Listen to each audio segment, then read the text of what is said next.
Dans cette vidéo, je vais vous montrer comment gagner de l'argent avec l'immobilier en 2023 sans même être propriétaire. Je vous en dis plus après l'intro.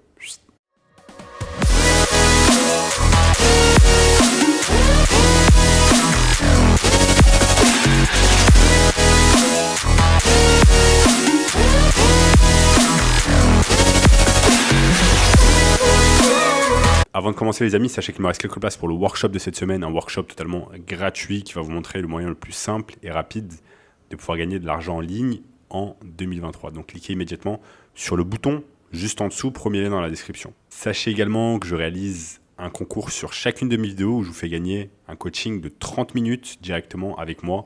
Pour cela, c'est très simple pour participer.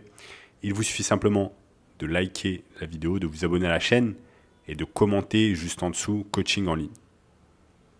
Sans plus attendre, commençons. Donc, il y a beaucoup de personnes qui pensent qu'il faut obligatoirement être propriétaire pour pouvoir investir dans l'immobilier. Or, cela n'est pas vrai. De nombreuses personnes pensent que pour pouvoir gagner de l'argent dans l'immobilier, il faut acheter un appartement et ensuite, par exemple, le louer à d'autres personnes en faisant de la location. Malheureusement, cette technique a pas mal de soucis parce que en réalité, les appartements que vous achetez ne sont pas les vôtres, à moins que vous les payiez cash ou alors à moins que votre crédit ne soit fini. La majorité des gens qui investissent de cette manière-là contractent des crédits à la banque et donc du coup, ils doivent de l'argent à la banque chaque mois qui représente l'argent du crédit. Donc en gros, en quelque sorte, ces personnes-là deviennent esclaves du système bancaire et elles doivent payer des mensualités chaque mois. Ensuite, il y a des problèmes comme le fait, qu'est-ce qui se passe si un de vos locataires ne paye pas l'appartement, ne paye pas sa mensualité, ce qui fait que vous n'allez pas avoir d'entrée d'argent et vous allez devoir directement sortir de votre poche l'argent pour pouvoir payer le loyer, pour payer la mensualité et du coup, ça sera de l'argent de perdu parce que votre locataire n'a pas payé son loyer. Ensuite, les démarches administratives pour pouvoir contracter un prêt à la banque sont assez longues, sont assez fastidieuses.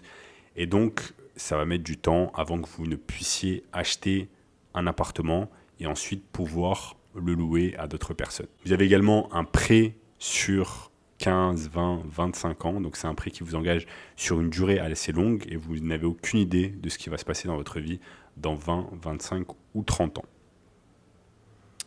Donc, en réalité, vous restez coincé dans la rat race à cause de tous ces crédits immobiliers et vous avez un tas de crédits immobiliers sur le dos que vous devez rembourser chaque mois, quoi qu'il arrive, à votre banque, ce qui fait en sorte que vous devez rester dans un job, par exemple, que vous n'aimez pas forcément, simplement pour pouvoir rembourser vos mensualités. Il y a bien heureusement d'autres techniques qui existent, comme par exemple le rent to rent. C'est une technique qui nous vient directement des États-Unis et qui va nous permettre en fait de sous-louer un appartement qui ne nous appartient pas, dont on n'est pas propriétaire. Donc on peut simplement louer un appartement, ensuite le sous-louer en courte durée, par exemple sur des plateformes comme Airbnb ou Booking, et cela va nous permettre d'optimiser en fait nos profits.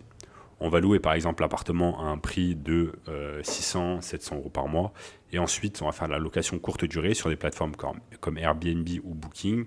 Et ce qui va nous permettre de réaliser un profit mensuel compris entre 1000 et 1500 euros. Une fois qu'on a déduit les frais de la plateforme, une fois qu'on a déduit l'électricité, Internet, etc. On peut également louer cet appartement que l'on a nous-mêmes loué. On peut le louer en longue durée sur un tas de plateformes. Mais malheureusement, avec cette technique, les profits vont être beaucoup moindres. Vous allez gagner entre 200 et 400 euros de profit, ce qui est bien évidemment mieux que rien. Mais moi, je vous conseille fortement de faire de la location courte durée sur les plateformes dont on a parlé, que sont Airbnb et Booking.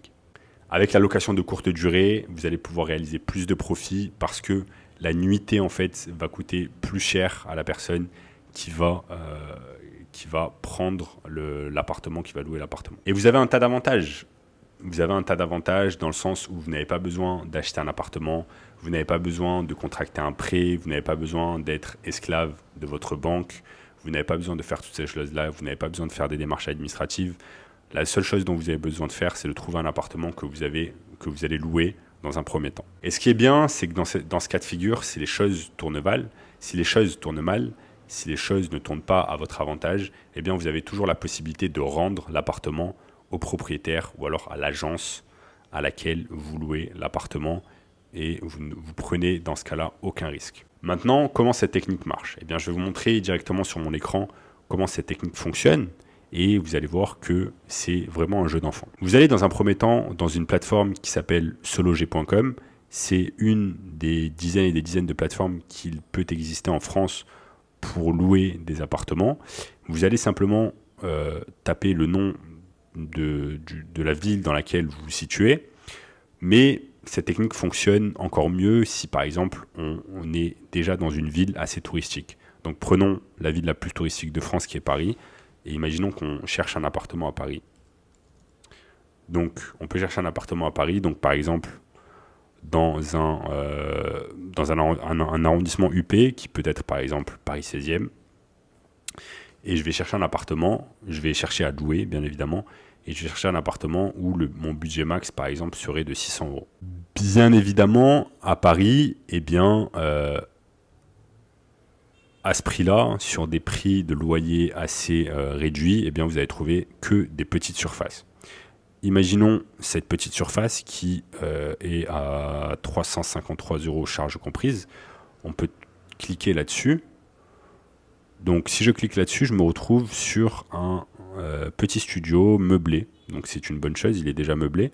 Et si je regarde les photos, il a l'air assez bien, donc pas besoin de faire de travaux. C'est une petite surface, 9 mètres carrés. Comprend une cuisine, une petite cafetière Nespresso, certainement un micro-ondes, se trouve dans le 16e arrondissement.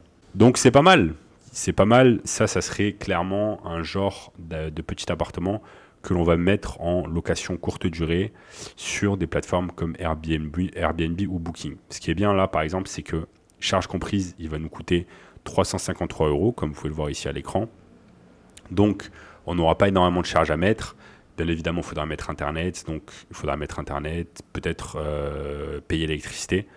Mais en tout cas, on va en être aux alentours de 400 euros, charges comprises avec Internet et l'électricité. Donc, 400 euros, c'est l'argent que vous allez devoir sortir chaque mois pour payer l'agence.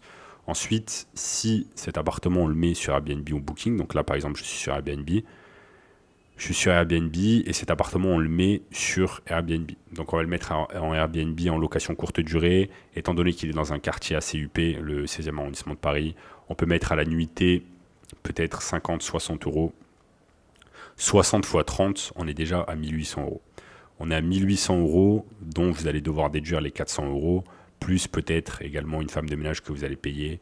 Mais en tout cas, ça ferait 1800 moins 400, plus peut-être une femme de ménage que vous allez payer, ça va vous coûter peut-être 200 euros par mois. Donc ça vous fait toujours un profit de 1200 euros. Donc un profit de 1200 euros pour un petit appartement de 9 mètres carrés à Paris. Bien évidemment, tout ce que je vous ai montré, c'est hypothétique, mais c'est quelque chose qui peut réellement marcher. Je le sais parce que je l'ai déjà fait moi-même de nombreuses fois. Donc voilà, c'est très simple, il vous suffira simplement de louer l'appartement, de le mettre ensuite aux normes Booking et Airbnb, donc c'est un peu les normes hôtelières. Il faut que ce soit un appart qui est assez propre, il faut qu'il y ait du linge propre, etc. Il faut que l'appart soit vraiment nickel, mais ça c'est pas très compliqué à faire. Dans un premier temps, c'est vraiment simplement de trouver l'appartement dans une zone touristique où vous allez pouvoir facilement le louer à un bon prix. Ensuite, la seconde option, c'est au lieu d'utiliser une plateforme comme Se Loger, vous allez utiliser directement les plateformes comme Booking ou Airbnb. Je recommande d'utiliser ici les plateformes comme Airbnb, où vous allez ici tout simplement trouver un appartement qui est déjà sur Airbnb, le louer un mois en Airbnb, ensuite demander au propriétaire de passer hors plateforme Airbnb afin qu'il puisse vous le louer beaucoup moins cher mensuellement. Et ensuite, une fois que vous le louez mensuellement, vous allez le mettre à votre tour sur Airbnb ou Booking. Ça, c'est la seconde technique qui marche très très bien. Ça va vous permettre d'avoir un appartement directement fonctionnel où il y a Internet, où il y a l'électricité, où il y a tout ce qu'il faut et vous aurez simplement besoin de le louer un mois et ensuite vous allez pouvoir le louer à votre tour sur Airbnb. Ensuite, vous avez la troisième option et la troisième option, c'est la suivante, c'est de chercher un propriétaire, par exemple dans votre ville, qui possède plusieurs appartements. Généralement, vous avez des personnes assez âgées qui ont acheté beaucoup d'appartements au cours de leur vie, mais qui n'ont pas forcément le temps de s'en occuper. Vous allez simplement dire à ces personnes que vous allez louer tout leur appartement. Ensuite, vous allez être direct avec eux, vous allez leur dire que vous allez prendre ces appartements, vous allez les mettre en sous-location sur Airbnb ou Booking. Ensuite, s'ils acceptent, vous avez simplement à payer les loyers chaque mois et ensuite faire votre profit une fois que vous avez gagné tout votre argent sur Airbnb et Booking en location courte durée. Donc voilà, ça c'est la technique la plus conservatrice et c'est la technique qui me plaît le moins. Donc, vous avez vu sur cette vidéo qu'il n'est pas très compliqué de gagner de l'argent avec l'immobilier en 2023 sans même être propriétaire. Il faut simplement mettre le travail initial et le reste, ça va être des revenus passifs qui vont venir chaque mois s'ajouter à votre compte bancaire. Et si vous voulez un moyen encore plus simple et rapide de pouvoir gagner de l'argent en 2023, cliquez simplement sur le bouton juste en dessous, premier lien dans la description, qui va vous montrer ce moyen-là. En attendant les amis, n'oubliez pas de liker la vidéo, de vous abonner à la chaîne, de commenter juste en dessous si vous avez aimé cette technique, de regarder cette vidéo juste ici, cette vidéo juste ici. Et je vous dis à très bientôt. Ciao, ciao.